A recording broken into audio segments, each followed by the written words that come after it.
Good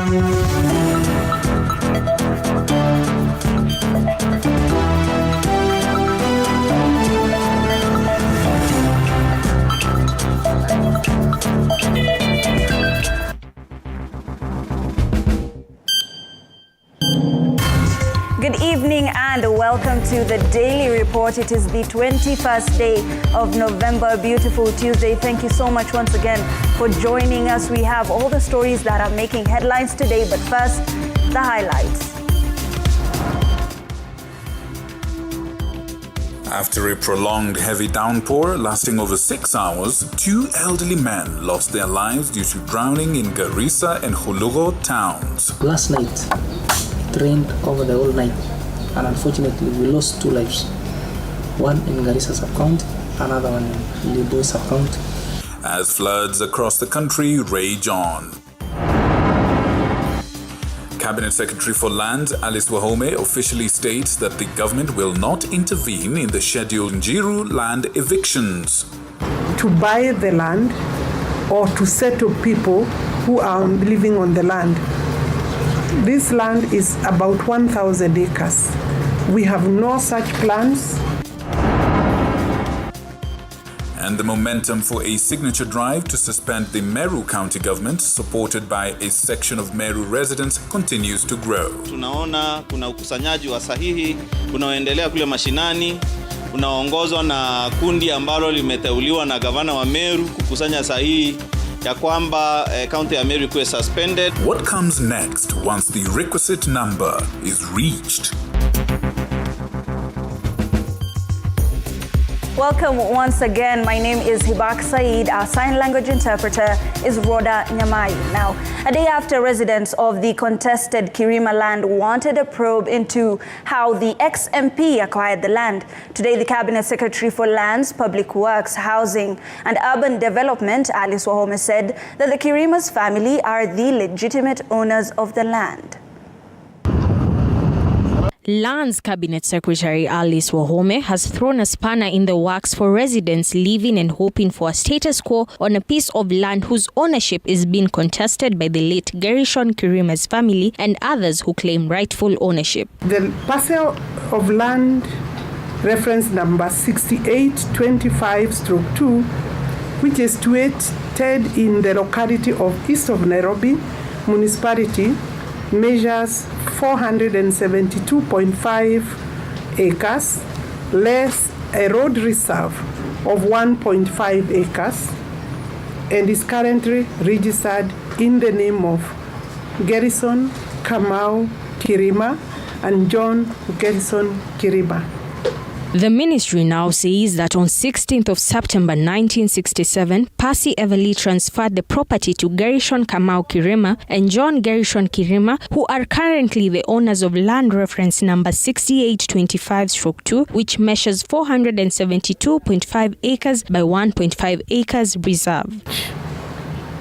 Further, on 7th of February 1966, a year after, a conveyance to Percy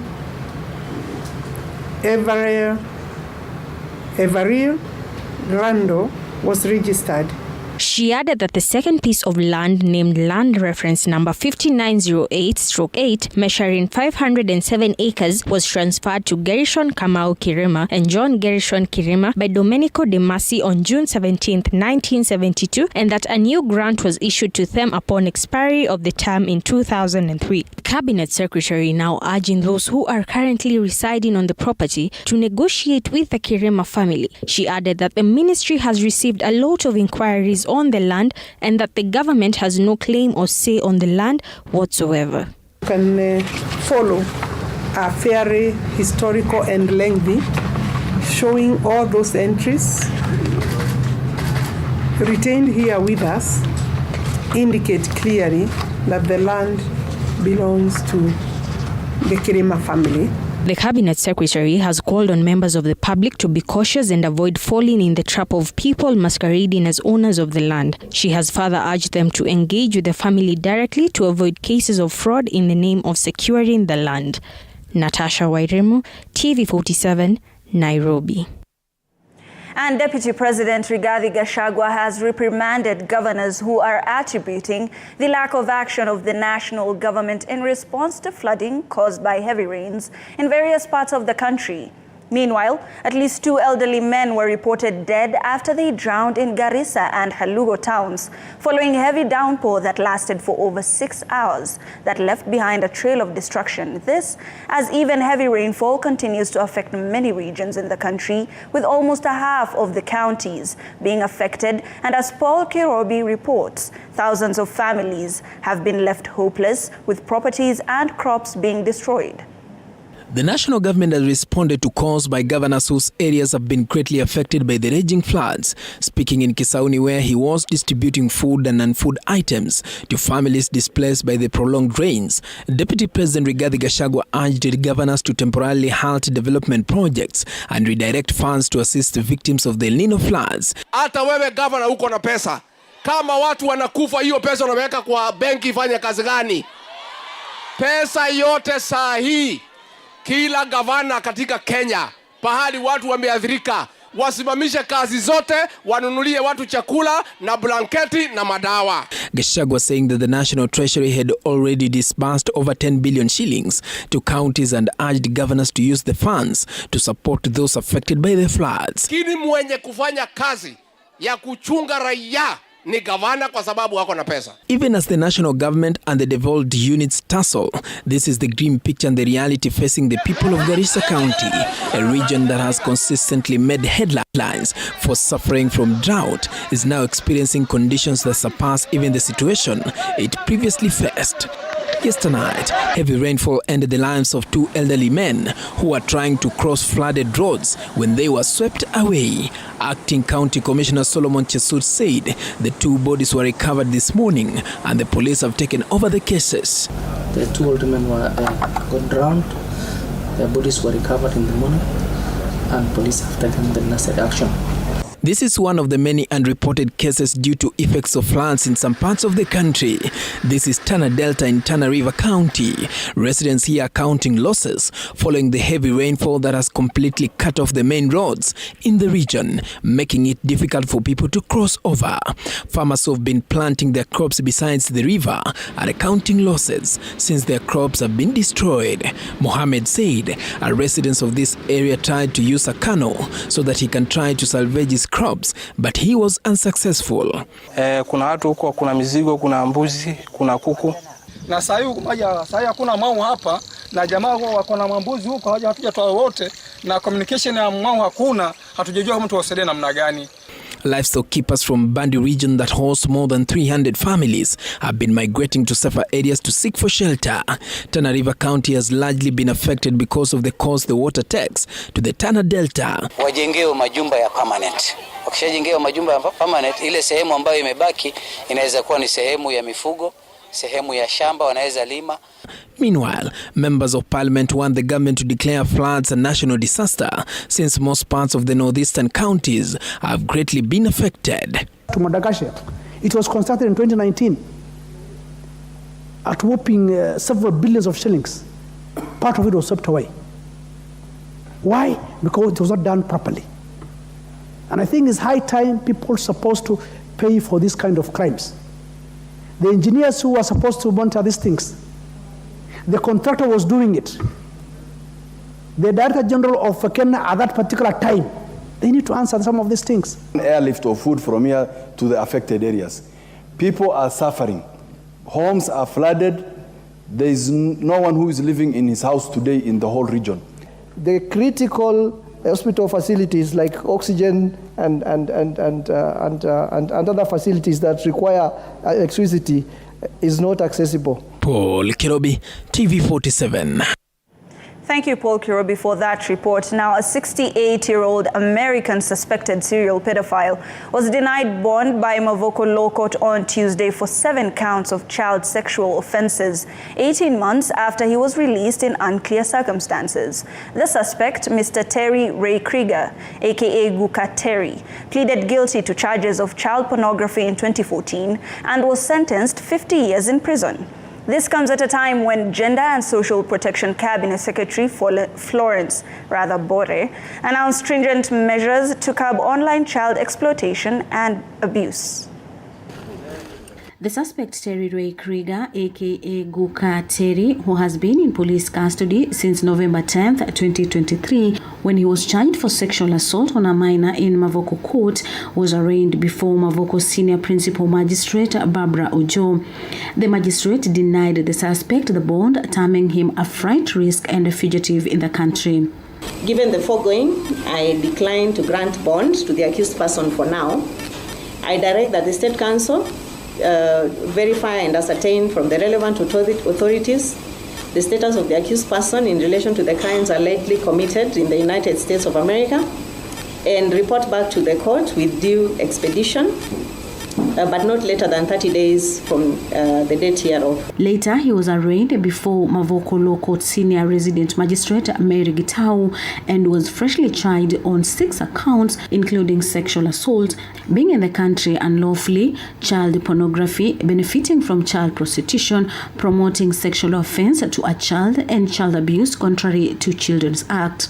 He pleaded not guilty to all accounts. You are charged with the offense of benefiting from child prostitution, contrary to the law, the particulars being that Terry Ray, alias Guka Terry, on diverse dates between 1st of October and 8th of November 2023 at Great Wall Gardens Estate, Phase 3 in Athi River South Sub-County within Machakos County.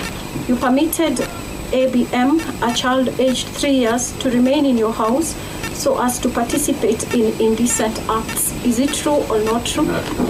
The prosecution told the court that the suspect had refused to give the password for his laptop, and they have appealed for the previous case file where the suspect was acquitted while serving a 15-year jail term in Committee Maximum Prison. The bond application hearing will be heard on November 30th, 2023, and pretrial hearing begins on February 22nd, 2024. The second case in the new charges will be mentioned on January 24th, 2023. Krieger's case came first to light in 2013 when he was apprehended by Kenyan authorities and pleaded guilty to a charge of child pornography. Elsewhere in Vihiga County, sexual offences have been reported to be on the rise. This was revealed during the Children's Service Month aimed at creating awareness against the vice in the community. Kuanzia July 2022 kufikia Julai tarehe 1 mwaka hii wa 2023 kesi 58 za defilement. Kwa sasa tumeweza kukazana sana, tumeweza kufanya mambo mengine, lakini vile mmesikia kuna changamoto ya kesi kuendelea. Kuna kesi ambazo watoto wana mashahidi wanapotea tu. This comes a time when the government has embarked on adopting stringent measures to fight and curb online child exploitation and abuse. Speaking in Kusitawe Village Children's Home in Thika East, Labour Cabinet Secretary Florence Bore has said that they have put in measures to address online child sexual exploitation. Kenya is the first country in Africa to have in place a national plan of action to tackle online child exploitation and abuse. According to the 2019 National Violence Against the Child Survey report, over 50% of children have faced at least one form of violence in their lives. The CS was accompanied by Principal Secretary Joseph Motari, and Area MP Alice Nganga noted that the state has put in place laws to provide for children's rights, including protecting them from radicalization, trafficking, child labor, rights to parental care, among others. Government has enhanced its efforts to protect children from retrogressive harmful cultural practices such as female genital mutilation and child marriage through engagements with the affected communities and designing deliberate programs and strategies. Reporting for TV47, I'm Violet Auma.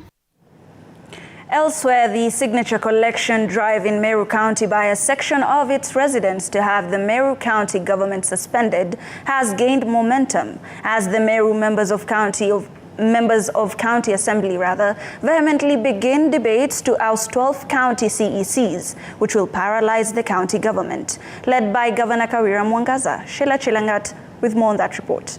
The endless tussles involving different parties in the Meru County leadership are yet to cease. Mr. Speaker, all From two unsuccessful attempts to impeach embattled Governor Kawira Mwangaza in under 12 months after being elected into office, to now a petition from its residents to the president to have the county government suspended. A process that requires signatures not less than 10% of the registered voters, which is at least over 78,000. Meru County in the past general elections, according to the Independent Electoral and Boundaries Commission, had 772,139 registered voters. Mmoja wamejaribu kumuondoa mara tatu. Wananchi wanajiuliza kweli tutashinda tukifanya mambo ya sio msaidia mwananchi wa kawaida kila siku. And now Meru MCAs are proposing the formation of an interim government to relieve Governor Kawira Mwangaza of her duties, whom they accuse of stirring political mayhem in the county. Hakuna mahali tutaenda, yeye ndiye ataenda nyumbani wa kwanza. Yeye ako peke yake, sisi tuko wengi. Hata kama ni hiyo kazi pekee tutafanya, ya kumpeleka nyumbani tutaifanya mpaka aende nyumbani. Once the petition is submitted to the president and approved, a 6-member committee shall be appointed by the president following an approval by the Senate. And in 90 days, the committee shall conduct their inquiry and prepare a report for recommendations to the president. If they recommend suspension of the county government, the president shall within 14 days submit to the Speaker of the Senate a memorandum citing the justified grounds of dissolution of the county government, the report from the committee, and the petition. A Senate committee looking into the submitted consideration within 14 days will table their report on whether to authorize the dissolution of the county government. If it is authorized within another 14 days, the president is expected to suspend the county government for a period not exceeding 90 days. During the suspension period, all the functions of the county government will be held by an interim county management board. The Senate, however, can terminate the suspension before the 90-day period lapses. However, if it does, election governed by the IEBC will be conducted within another 90 days. Sheila Chilangat for TV 47. Thank you, Sheila Chilangat. On the same note, the National Dialogue Committee will hold a make or break sitting tomorrow after last week's sitting ended prematurely over a fallout on the cost of living. National Treasury Cabinet Secretary Professor Njiru is set to appear before the committee to help the committee make a final decision on the contentious issue. And as Apollo Kamau reports, the committee is also expected to approve a draft report ahead of next week's final day on Saturday. All eyes are on the National Dialogue Committee on Wednesday as Kenya Kwanza and Azimio teams host National Treasury Cabinet Secretary Professor Njiru to advise the bipartisan team on tax and budgetary implications should there be a change in the law. It is important that we hear from Treasury, and that is where they should help us crack that issue, because at the end of the day, they are the ones who collect the revenue. There are proposals on the table, principally those that touch on taxation and something like the housing fund, which also falls within that ambit. And it's those issues that we want to engage the National Treasury further on before we are able to make a final determination on the way forward. Ahead of Wednesday's crucial sitting, the team is walking on a tightrope as failure to reach consensus on the contentious issue of the cost of living could see Azimio go back to street protests. Should the talks fail as they are looking, they are failing. Yes. We shall not forgo our rights. We shall go back to the streets if necessary. Yes. We are going to exercise our civil, political, and human rights to the fullest. Yes. The Kalonzo and Ishungwa-led team failed to broker a deal on Wednesday last week after their Stone Earth retreat ended prematurely following Azimio's take-it or leave-it demands on the scrapping of the housing levy and reduction of value-added tax on petroleum products as contained in the Finance Act 2023. During Wednesday's sitting, NADCO is also expected to approve a draft report with just 5 days to go to Saturday's deadline. We were given clear instructions. Kama hakuna kupunguza gharama ya maisha, musiweke sahihi. Nataka nijue kama mnakubaliana na watu wa Western kwa mambo haya. A consensus will no doubt have implications as it will amount to a change in law, as the technical team has proposed various bills touching on tax and budget, key offices like the leader of the official opposition, and the nomination of a new team to pick IEBC commissioners. In case of hardening of positions, a continued delay in naming IEBC commissioners will jeopardize the delimitation of constituency boundaries, which is expected to start in March next year. While appearing before the committee, IEBC Chief Executive Officer Hussein Marjani says the commission will require an extra 18 months to complete the process due to the delay in the appointment of the new commissioners. Abul Kamau, TV47. Curious one must be on the outcome of that. Now, the trial of the former Mungiki leader Maina Njenga, together with 11 other co-accused for crimes they allegedly committed in Bahati sub-county, proceeded for the second day at the Nakuru Law Courts. The 12 accused persons appeared before the Nakuru Principal Magistrate Kipkirui Kipbelion on Thursday, or rather on Tuesday, where the magistrate, in his ruling, said there was nothing peculiar in the case to deserve the attention it is receiving, and gave orders expected to be followed during the third hearing on Wednesday, the 22nd. Chichi Josephine tells us more. For the second day on Tuesday, 21st, the man commonly referred to as former Mungiki leader Maina Njenga, together with other 11 co-accused persons, appeared for trial for crimes that they allegedly committed in Bahati sub-county, Nakuru County. However, after 30 minutes of the court proceedings, drama began as a team of Njenga's lawyers led by Njiru presented an oral application demanding opening of the gates for members of the public who were locked outside, among other demands leading to a brief adjournment of the case. The first request, Your Honor, is that you order the opening of the gates to the members of the public. Number two, that, Your Honor, you allow us to stage a protest under Article 3 of the Constitution. The case resumed minutes later, but did not take long before yet another adjournment, as some of the co-accused persons were missing, with claims that they had been allegedly arrested. We don't have clients. The clients have been blocked. The only client who is here is Maina Njenga, because at least he is known. The other 11 hata hatujui wako wapi, wameambiwa na polisi wasipite zile gari za polisi. Why the police are here, I don't know.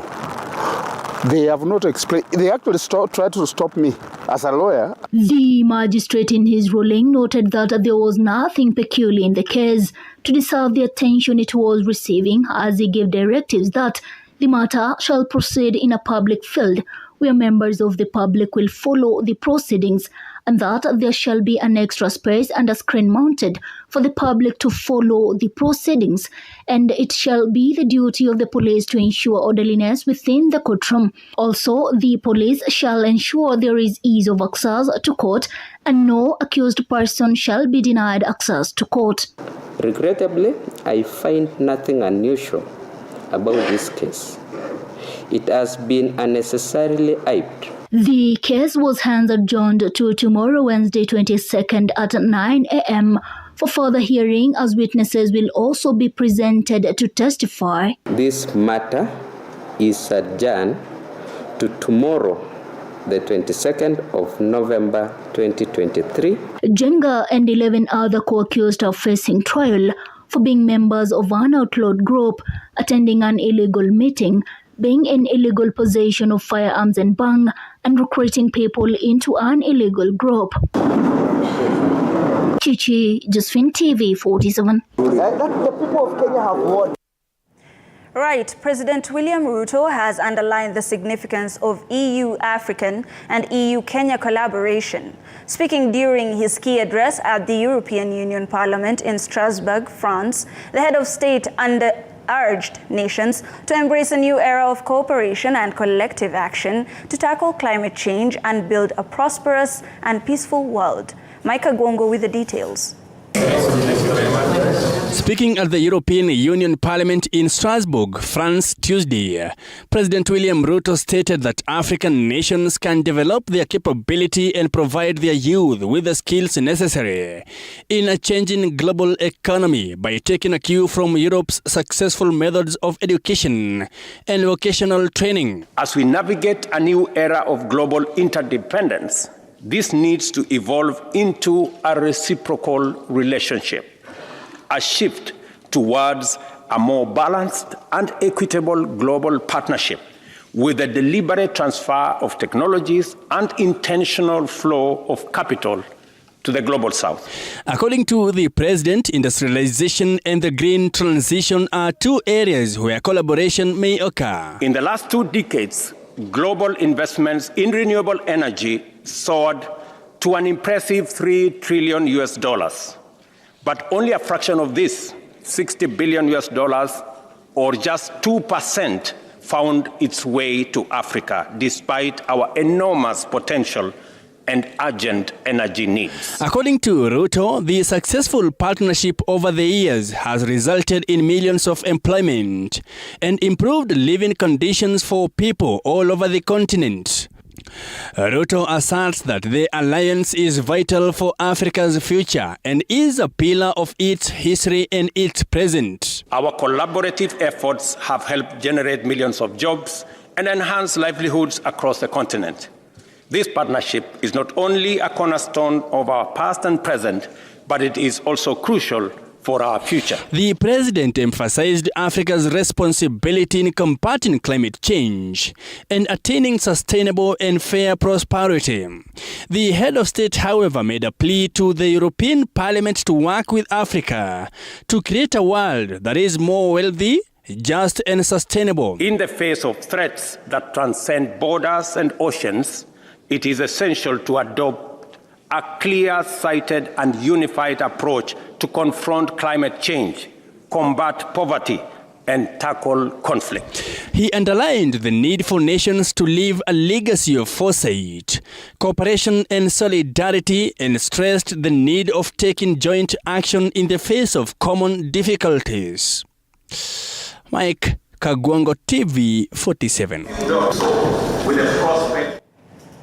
Now, a deputy head teacher of Msalani School in Garissa County has lost his life after being struck on the head by helicopter blades during the morning distribution of the Kenya Certificate of Secondary School Education. While confirming the incident, Garissa County Commissioner Solomon Chesut said the investigations have begun to understand what the teacher was going through or was doing close to the plane as it took off. According to eyewitnesses, the teacher is said to have been rushing to board the aircraft when he was hit by the helicopter's tail rotor.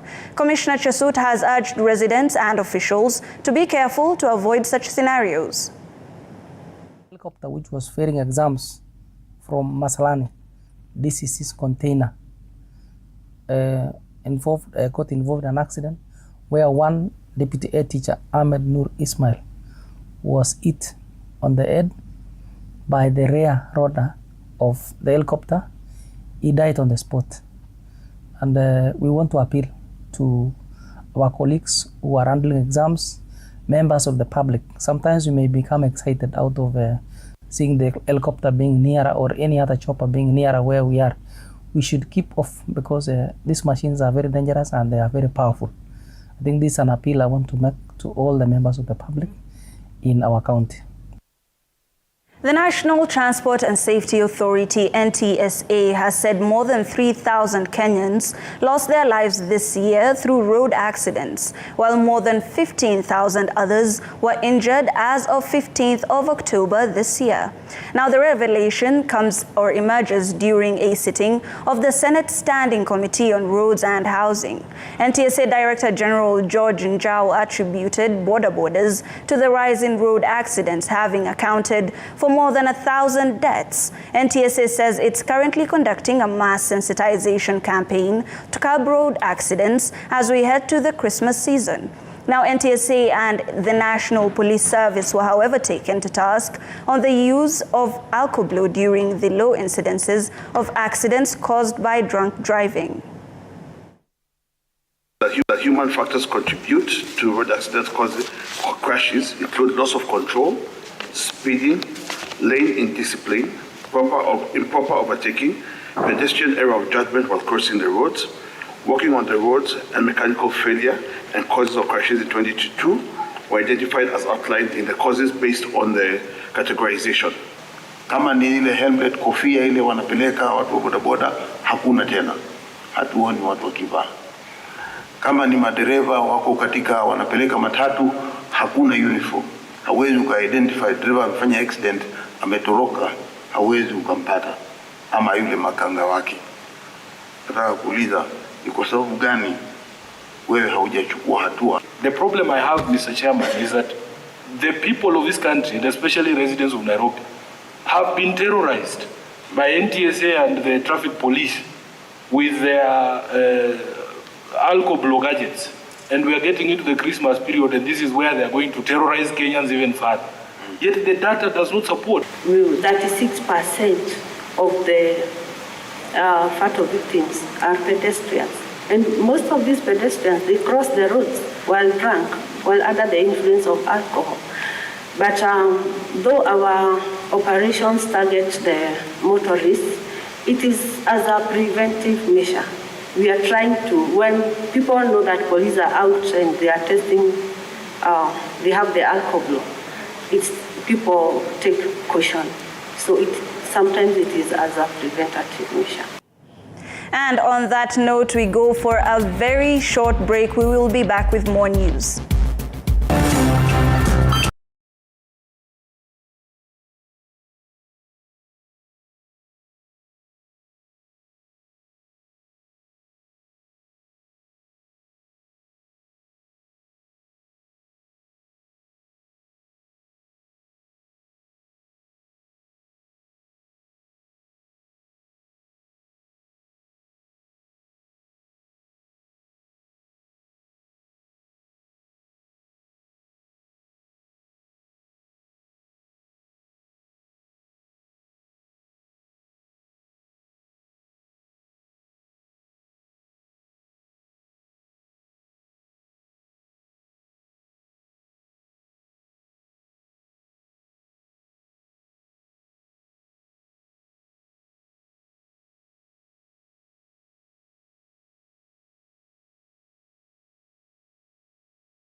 make sense of shillings and cents in the world of business. 20% of enterprises in the country face hard-to-fill vacancies, forcing them to employ applicants with qualifications below their initial requirement. This emerged in a survey by the Federation of Kenya Employers, who now say training in institutions of higher learning lack practicality and cannot adequately cater to field requirements, forcing a whopping 73.1% of employers to turn to trainings and upskilling for their employees. Now, the Federation says manufacturing reported the highest difficulty in filling professional vacancies, deterring the sector, which could be pivotal in turning the economy around. The demand for skills in the country is at an all-time high, despite soaring rates of unemployment and the insistence of the government in exporting labor to destination markets. The mismatch has brought about a dent, leaving employers with a gap in acquisition of the ideal staff. We have a big gap between the world of work, the curriculums that they're following, and the needs of the labor market. There's very clear indication from the outcomes of this survey that we need to be focusing on the skills. We also think that creating more partnerships between industry and skillers. So for industry, for us to understand their needs, and for skillers to be able to practice, whether that's internships, apprenticeships, so that by the end of a skiller's journey, they're actually trained in what industry needs. According to a report released by the Federation of Kenya Employers, almost a third of employers, to some extent, face challenges in matching jobs with the skill sets of those in the market, a stark contrast to the reputation Kenya has built in being a destination labor market. Online education, in our opinion, is the only solution really to addressing these skills gaps, simply because learning is lifelong. So if people need to continue learning throughout their careers, it's going to be very difficult for them to take time off work and physically go to a location to learn. So, online offers the flexibility and it offers the convenience. On the skills, digital skills that are needed to operate in this technology-driven world. The predominant educational qualifications sought by these enterprises were undergraduate degrees at a little over 43%, followed by technical and vocational education and training certificates and/or diplomas at almost 35%. They now want adjustments in the education sector to adequately fill these gaps. Hibak Said for TV47. Now, the Kenya Plant Health Inspectorate Service says it wants an additional 9.7 billion shillings to implement a stable framework in securing plant health and establishing crucial lab services for horticultural produce before exportation. The board chair, Joseph Meru, says these plans will go a long way in expanding the market share in the global arena, especially when assuring buyers of the quality of Kenyan horticultural goods. We want to leverage on technology. We want to do things differently. We have talked about the e-citizen, which is having all our services in the electronic format over through the e-citizen. We are leveraging on technology. For example, we have electronic phytosanitary certificate. We exchange our certificate not manually, but through electronically around the world. That way means that the person applying doesn't have to come to KEPHIS, who apply from the cupboard of their desk, then it's transmitted to all countries even before the produce arrived. Our services closer to the people, because one region office may be covering several counties. So we're also looking at, during this strategic period, how effective are we able to reach to the farmer? Are we able to see maybe the agro dealers, the seed sellers? How do we contain the question of the fake seeds? Because that is one of the main challenges where unscrupulous traders.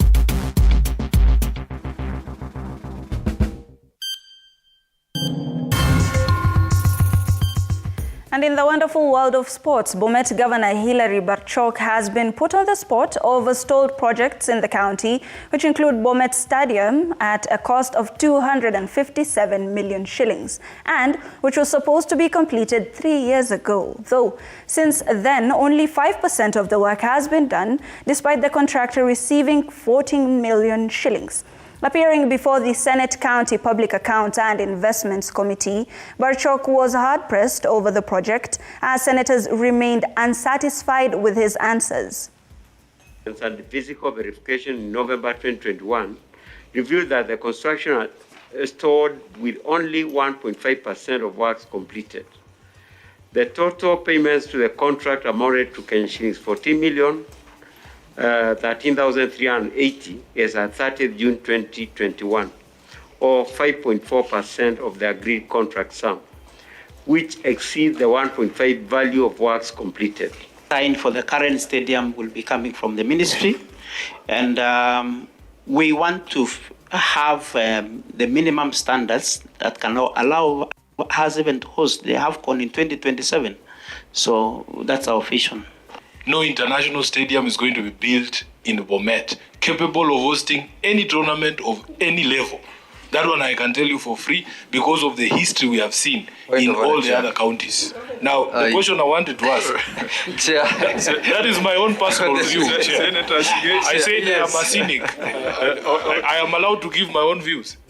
For my preliminary comments, before I lay the question, I have very serious reasons why I have become cynical. I was not born like this. I was a very serious optimist, but I have seen things and I've heard things.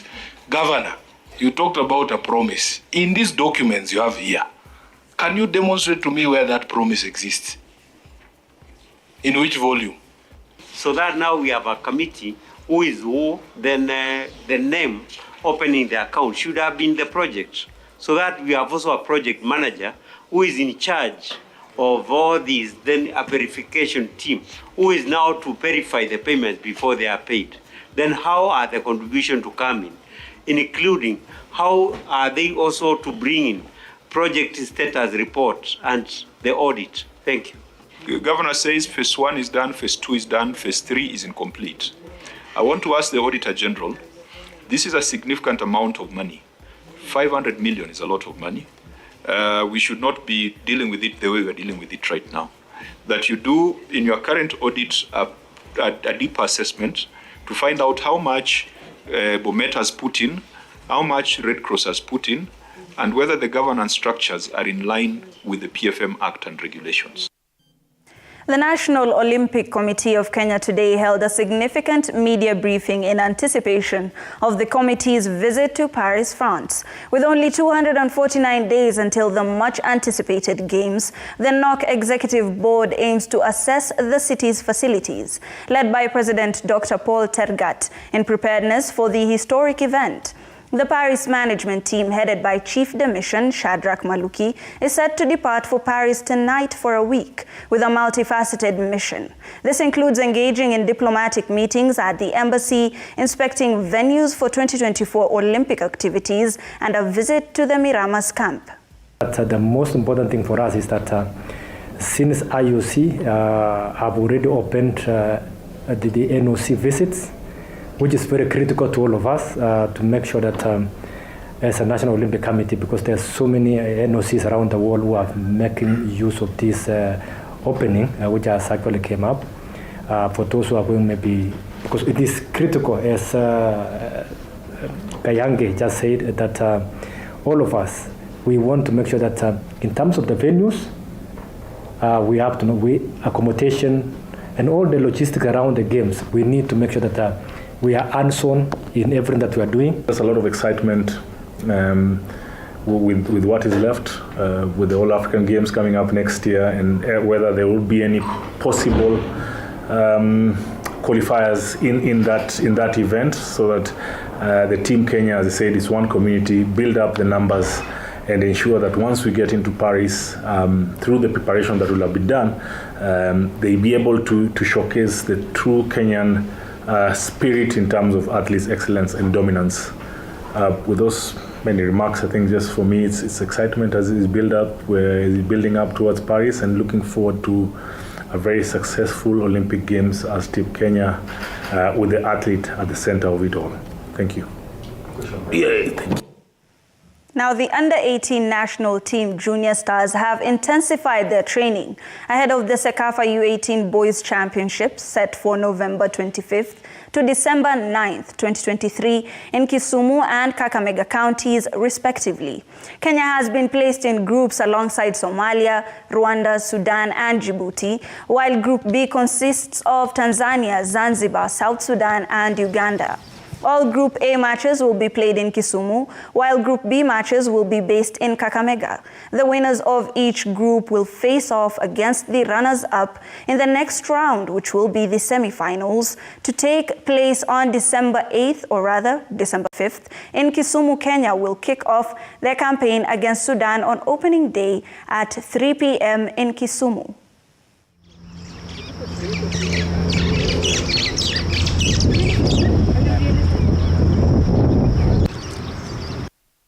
Now, Harambee Stars head coach Engin Firat has praised his team's performance after the team registered a 5-0 win against Seychelles in the 2026 World Cup qualifiers. The captain, Michael Olunga, bagged 2 quick-fire goals. Let's take a look at that. The good part is now for all who think Seychelles is so simple. I will remind that this Seychelles played in the last years always some draws against South Africa and so on. So therefore, I'm sure some teams will leave also points against Seychelles. So we have now 5 goals also on their side. Maybe this goals helps for the future. But I'm quite sure about this team. And this team is sure about themselves. Everybody understands what is going on. And I think Kenyan football has now a bright future. I think we passed well. The group, you never know what happens in the next moment. For many people, Gambia with their very good squad was one of the favorites. Now, Peterson Macharia from Kamere, Naivasha, Nakuru County is the latest Maybet free jackpot winner. Macharia predicted 7 matches out of 8 and emerged as the winner. He's a boda operator. Let's take a look. Ni aje watu wangu. Karibuni kwenye studio zetu za Maybet, na leo tuna furaha kuwaeleza kwamba tuna mshindi wa bonus ya MB8 ambaye alipata mechi 7 kwa 8. Wacha tuweze kuzungumza naye. Naitwa Peterson Macharia, nimetoka Naivasha, kijiji naitwa Kamere, na kule ndio mimi naishi. Unafanya kazi gani kule Kamere? Pale mimi ni bodaboda, licha ya kwamba mimi mzee lakini mimi mchapa bodaboda. Ulijuaje kuhusu Maybet? Kijana wangu aliweza kunielezea, lakini sasa sikuweza kumpuuza. Na venye sikuweza kumpuuza nikakubaliana naye na tukabeti naye pamoja. Sasa nataka nikukabidhi ile check yako ya bonus yako ya Kenya shillings 50,000 ili uweze kujihisi kama mshindi. Atashukuru kabisa mimi. Sawa sawa. Sasa hii ndio check yako ya 50,000 bonus ya MB8 ya zile mechi 7 kwa 8. Nimeshukuru kabisa, na yenyewe na hizi kushinda juu nimejaribu kuingi pesa nimekuliwa.